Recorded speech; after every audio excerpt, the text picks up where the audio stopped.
பிஸ்மில்லாஹ் ரஹ்மானிர் ரஹீம். அமல்களின் சிறப்புகள் என்னும் நூலிலிருந்து ஜமாத்தை விடுவதின் தீமைகள். 2ஆம் பிரிவு.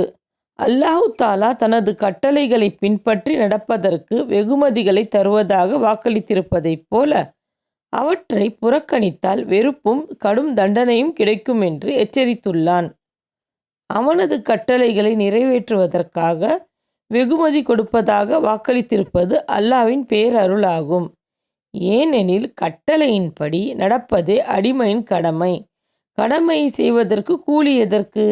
மாறாக கடமைகளை செய்யாவிட்டால் அதற்காக எவ்வளவு தண்டனை அளித்தாலும் அது நியாயமே. ஏனெனில் எஜமானின் வார்த்தையை மீறி நடப்பதை விட பெருங்குற்றம் வேறு என்ன இருக்க முடியும்? ஆகவே எந்தவிதமான எச்சரிக்கையும் செய்ய வேண்டிய அவசியமும் இல்லை. இருப்பினும் அல்லாஹ்வும் அவனது அருமை தூதரும் நம்மீது இரக்கப்பட்டு அல்லாஹ்வின் கட்டளைகளை புறக்கணிப்பதால் விளையும் தீமைகளையும் தண்டனைகளையும் எடுத்து கூறி எச்சரிக்கிறார்கள். இதன் பிறகும் நாம் திருந்தாவிட்டால் அது நமக்கு நஷ்டம். ஜஸாக்கல்லாஹு ஹைரன் கசீரா.